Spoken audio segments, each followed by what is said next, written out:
दोस्तों अभी एक नई खबर आई है कि ईरान भारत को कच्चा तेल देगा, वो भी सस्ते में। कितना में? यानी कि लगभग बहुत ही हैवी डिस्काउंट दे रहा है। और हमारी सबसे बड़ी बात है कि ईरान से भारत में जो ट्रेड रूट होती है वो बहुत ही नजदीक है, इसलिए हमें और सस्ता पड़ेगा। और इसमें चिढ़ चुका है पाकिस्तान। देखिए पाकिस्तान एक ऐसा, मैंने बोला ना, जाहिल मुल्क है जिसे हर काम में नाक घुसेड़ना।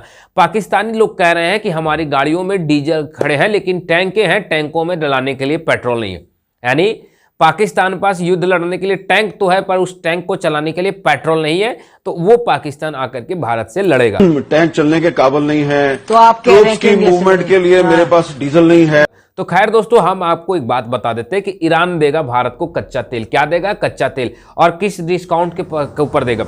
अब इसके पीछे कारण सुनिए। ईरान में लगा है सैंक्शन, ईरान बेच नहीं सकता किसी को कच्चा तेल, लेकिन भारत में हमारे एस जयशंकर है जो गए और कच्चा तेल ले लिए। अब इसमें लग गई पाकिस्तानियों को चिढ़। अब देखिए दोस्तों, मैं आपको बता दूं, ईरान हमें कच्चा तेल देगा, पाकिस्तानियों को चिढ़ है कि हमारा मुस्लिम बिरादर दोस्त है, हमारा मुस्लिम बिरादर है, तो फिर ये भारत को तेल क्यों दे रहा है?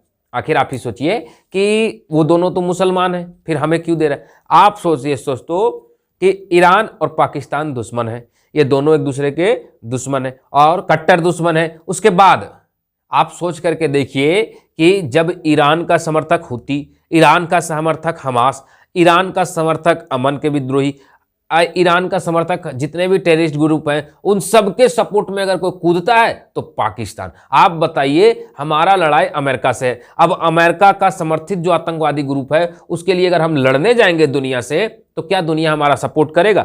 आज पाकिस्तान ने जाकर के अमेरिका से दुश्मनी ले ली और हमास के विरुद्ध में खूब उछला, खूब आवाज उठाई। और वही हमास ईरान का समर्थक है जो ईरान पाकिस्तान को ठोक रहा है, जो पाकिस्तान को तेल नहीं देता है और भारत को देता है। आपको बता दूं दोस्तों, भारत को केवल ईरान ही नहीं, सऊदी अरब ने भी तेल देने का ऑफर दिया। और अभी से कुछ दिन पहले पाकिस्तान कटोरा लेकर के गया था और ईरान सऊदी अरब में तेल मांगने। सऊदी अरब ने कहा get out from my Saudi Arab, और उन्हें लात मार करके निकाल दिया और कहा कि दोबारा कभी भी सऊदी अरब में भीख का कटोरा लेकर के नहीं चढ़ना, हम तुम्हें तेल कभी नहीं देंगे। पाकिस्तान ने पूछा क्यों? सऊदी अरब के प्रिंस ने कहा कि पहले बकाया पैसा जमा करो, ये जो तुम उधार लेकर के हमसे जाते हो और फिर साला चेहरा नहीं दिखाते हो, जैसे आपका दुकान या कोई चीज से कोई उधार पैसा लेता होगा फिर आपका फोन नहीं उठाता होगा, तो जो ये प्रथा है ना तुम्हारी, वो बंद करो और पहले मेरा पैसा दो।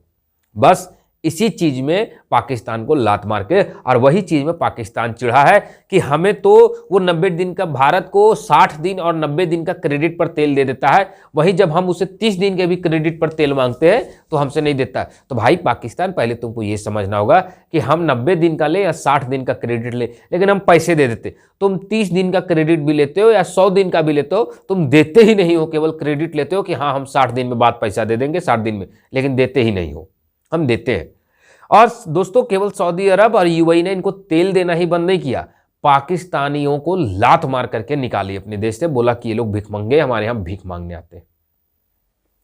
अब यहीं पे बात खत्म नहीं होती दोस्तों, हम बात को आगे बढ़ाते हैं और अब हम बात करते हैं कि भारत को कच्चा तेल सऊदी अरब भी देता है और ईरान भी देता है। सऊदी अरब करता है थोड़ी नौटंकी। क्यों करता है? सऊदी अरब के पास पैसे हैं, सऊदी अरब को लगता है कि हम बहुत बड़ा खलीफा हैं, और सऊदी अरब वास्तव में है मुसलमानों देशों का खलीफा।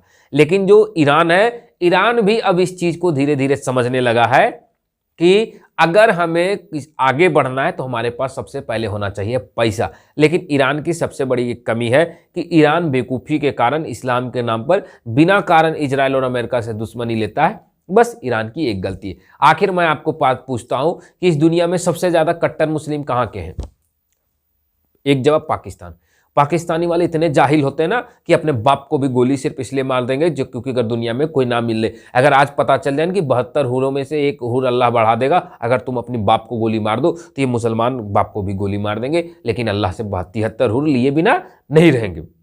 अगर इन्हें पता चल जाए ना कि जीते जी अल्लाह है, वहाँ पे हूर बैठे हुए हैं और अल्लाह वहाँ रहता है, वहाँ जाने की सीढ़ियाँ लग जाए, अगर जन्नत जाने की सीढ़ी लग जाता ना, तो आज पाकिस्तानी जाहिल जो होते ना, ये सबसे पहले सीढ़ियों से जाते और अल्लाह के से छीन करके 100 हूरे ले आते, और कोई कोई तो 72 छोड़ो 7200 13 फीटों की हूरे ले आता। सोच करके देखो, ये लोग की बात ही मैं नहीं करता दोस्तों। देखिए, वैसे भी कहा गया है कि नाम लिया शैतान का, शैतान हाजिर। इसीलिए हम जब बात कर रहे हैं ईरान का, तो इस शैतान का नाम नहीं लेंगे, नहीं तो कहीं अगर ये बीच में हाजिर हो गया तो बड़ा दिक्कत होगा दोस्तों। ईरान दिया कच्चा तेल भारत को और उसके जिम्मेवार है एस जयशंकर। एस जयशंकर ने ईरान से कंट्रीब्यूट किया और ईरान से बात की और ईरान से हमने तेल मांगा और ईरान ने हमें दिया। अब देखिए ईरान ने हमें तेल दिया तो हमने इसमें दो खेल किया। क्या खेल किया? अगर हम ईरान से तेल लेते हैं तो सबसे पहले हमारा जो ट्रेड रूट है यानी भारत से ईरान की वो दूरी कम हो जाएगी। कितना कम हो जाएगा कि आप सोच सकते हैं कि हम जो सऊदी अरब से मंगाते हैं उस सबसे आधा से भी कम, आधा से भी कम। और दूसरी बात दोस्तों, अगर ईरान से हम तेल लेते हैं, ठीक है, तो उससे हमें हुती विद्रोहियों का डर नहीं, क्योंकि हुती ईरान का पाला हुआ कुत्ता है। हमें हमास के टेररिस्ट हमारे विरुद्ध में नहीं बोल पाएंगे, वो भी ईरान का पाला हुआ कुत्ता है।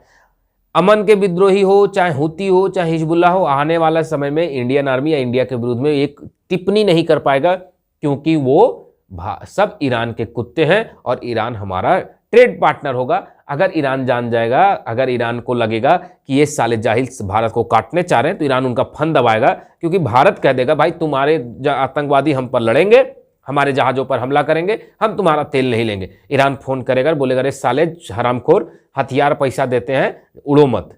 ये बहुत जाहिल लोग होते हैं, ये अपने सगे बाप का भी सगा ना हो तो ये तो आपका काफिरों का क्या सगा होगा। खैर दोस्तों, हम आगे बढ़ते हैं। खुशखबरी नंबर ये 1 थी। मैं आपको दूसरी खुशखबरी देता हूं। भारत ने कतर से एक डील किया है। क्या डील की है? मैंने आपको इस पहली वीडियो में भी बताया था कि मैं कतर पर वीडियो ला रहा हूं। दोस्तों, इसकी पूरी कंफर्मेशन आ चुकी है और इसे कंफर्म हो चुका है कि अब ये डील हो चुकी है। अब इसमें डील क्या हुआ कि कतर जो है अभी भारत का सबसे दुश्मन देश बना जा रहा था, लेकिन बहुत ही प्रॉफिटेबल और हमारे तरीका से विदेश मंत्रालय ने उसे ऐसा ट्रेड दिखाया, फॉरेन पॉलिसी दिखाई, आज कतर हमारे मुट्ठी में है और हमने कतर से एक डील किया। अब डील क्या किया, इसे गौर से सुनिएगा।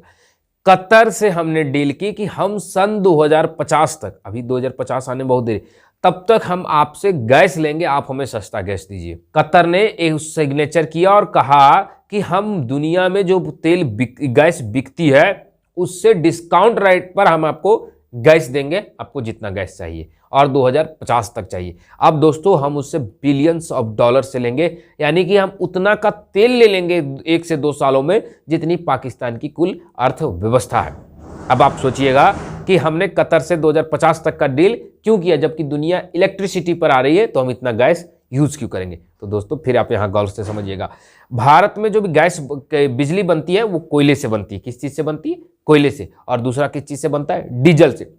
भारत में आज भी सबसे ज्यादा बिजली बनती है कोयले से, लेकिन दुनिया में सरकार बदल रही है, भारत सरकार बदल रही है और पोल्यूशन के विरोध जा रहे हैं और कोयले के सामने गैस ना के बराबर प्रदूषण फैलाती है। तो भारत सरकार की अगली प्लानिंग है कि हम जो कोयला से बिजली बनाते हैं उसे हटा करके हम गैस से बिजली बनाएं, और जब हम गैस से बिजली बनाएंगे तो फिर हमारे देश में पोल्यूशन कम होगी और गैस का खपत बढ़ेगा। दूसरी चीज दोस्तों, गैस की आवश्यकता अभी बढ़ने वाली, क्योंकि अभी भी भारत में ऐसे कई हजार गांव हैं जहां गैस सिलेंडर नहीं पहुंचा है। और आपने देखा होगा कि गैस जो है, सरकार वो गैस के लिए पाइपलाइन बिछा रही है कि हर घर में हम पाइप से गैस अनलिमिटेड देंगे।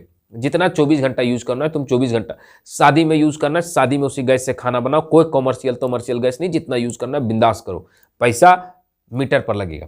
अब देखिए होगा क्या, बड़ी से बड़ी पार्टी शादी होती तो आदमी चूल्हा जलाता है या टंकी कॉमर्शियल आता है, अब वही गैस से यूज करेगा, घरेलू गैस से यूज करेगा, घरेलू कीमत पड़ जाएगी। दोस्तों, यहाँ रेट बढ़ेगा और गैस की कीमत बढ़ेगी, क्यों? गैस की मांग बढ़ेगी, क्योंकि गैस घर घर सरकार पहुंचाने की प्लानिंग में। सरकार का कहना है कि हर घर में खाना गैस से बननी चाहिए, गैस की टंकियां से। वैसे भी आप एक आंकड़ा पढ़िए तो सन 2014 के बाद गैस का जो उपयोग होता है वो कई गुना अधिक बढ़ गया है 2014 से पहले के हिसाब से। जहां 2014 के पहले आपको एक टंकी गैस लेने के लिए आपको दुकान में दिन भर की लाइन लगानी पड़ती थी, आज वही गैस टंकी आपके घर तक पहुंचा दिया जाता है। कुछ लोग कहते हैं गैस टंकी की कीमत बढ़ गई, लेकिन दोस्तों गैस टंकी की उत्पादन भी बढ़ चुकी है, इसे भी आप जानने की कोशिश कीजिए। आप अपने अगल बगल में ही देखिए कि पहले के समय कितने लोग गैस यूज करते थे, आज कितने लोग गैस यूज करते। तो गैस का खपत भारत में बढ़ने वाला और कई गुना, यानी कि 2 से 3 गुना हो सकता है कि भारत में गैस का खपत बढ़ जाए। यहाँ कहीं अगर 10 रुपए का आज गैस खपत होती तो आने वाला समय में हम 20 से 25 रुपए का गैस खपत करेंगे, क्योंकि 10 रुपए तो आज जो घरेलू है वो बढ़ करके 15-20 हो जाएगी, यानी डबल हो जाएगी। और जो बिजली उत्पादन है वो हम पूरी तरीका से गैस पर शिफ्ट कर जाएंगे, यानी हमारे पास डबल बढ़ जाएगा। एक बिजली के भी लिए भी गैस चाहिए और खाने के लिए भी गैस चाहिए, और डबल खपत बढ़ने से हमारी उत्पाद जो मांग है वो बूम करेगी, और हम 3 से 4 गुना, नहीं अगर हम 1 किलो गैस आज यूज़ कर रहे हैं तो आने वाले समय में हमारी देश 3 से 4 किलो गैस यूज़ करेगी। और इसीलिए हमने कतर से एक डील किया है कि सन 2050 तक हमें गैस चाहिए। और इससे बहुत बड़ी खुशखबरी इस बात से है कि कतर इस पर डील कर रहा है, और कतर अगर हमसे ये डील कर लिया है तो अब आप समझिए कतर हमारे पॉकेट में है, क्योंकि कतर इस चीज़ को जानता है कि अब हमें भारत से ट्रेड करनी होगी। और कतर की जितनी इकोनॉमिक्स है हम उससे ज़्यादा, उनकी अर्थव्यवस्था से ज़्यादा हम अकेला गैस उनसे खरीद लेंगे सन 2050 तक। सोचिए कितनी ज़्यादा हम गैस खरीदेंगे। तो कतर कहा जाता है ना कि सोने का अंडा देने वाली मुर्गी को मारना नहीं चाहिए। कतर वो देश है जो भारत से लड़ना नहीं चाहेगा, अब भारत के पक्ष में आएगा। अब सोच करके देखिए, भारत अगर कहीं भी कुछ करता है तो कतर के इतनी औकात नहीं कि भारत के विरोध में बोल सके या भौंक सके। तो दोस्तों, हमने एक ही बात कही ना कि हम आगे बढ़ रहे हैं, वहीं पाकिस्तान भी कतर से गैस मांगा है। तो कतर ने कहा, अरे घरामखोर, एल्यूमिनियम का कटोरा में हम गैस नहीं देते, गैस हवा में उड़ने वाली चीज है, जा करके टंकी लेकर के आ। अब पाकिस्तान के घर में टंकी ही नहीं, क्योंकि टंकी तो चाइना के पास गिरवी रख करके इन्होंने कर्ज लिया है, तो भाई कहां से आएगी। खैर दोस्तों, आपने पूरी वीडियो को देखा कि किस प्रकार भारत ने ईरान से कच्चा तेल लिया और किस प्रकार से हम कतर से कच्चा गैस ले रहे हैं, सस्ता गैस ले रहे हैं। और इसमें सबसे ज्यादा अगर कोई चिढ़ रहा है तो वो है पाकिस्तान। पाकिस्तान एक निहायती जाहल निकम्मा मुल्क है। आप इसके ऊपर क्या कहना चाहते हैं? खैर दोस्तों, वीडियो देखने के लिए बहुत बहुत धन्यवाद। फिर मिलते हैं एक नए वीडियो के साथ। चैनल पर पहली बार है, चैनल को लाइक करें, सब्सक्राइब करें, शेयर करें। साथ ही साथ चैनल में पहली बार है, आप इस वीडियो पर क्या कहना चाहते हैं, इस बात पर क्या कहना चाहते हैं, ईरान जो में कच्चा तेल दे रहा है उस पर क्या कहना चाहते हैं, कमेंट बॉक्स में अपनी बात को जरूर रखें। खैर, वीडियो देखने के लिए बहुत बहुत धन्यवाद। फिर मिलते हैं एक नए वीडियो के साथ। जय हिंद, जय भारत दोस्तों।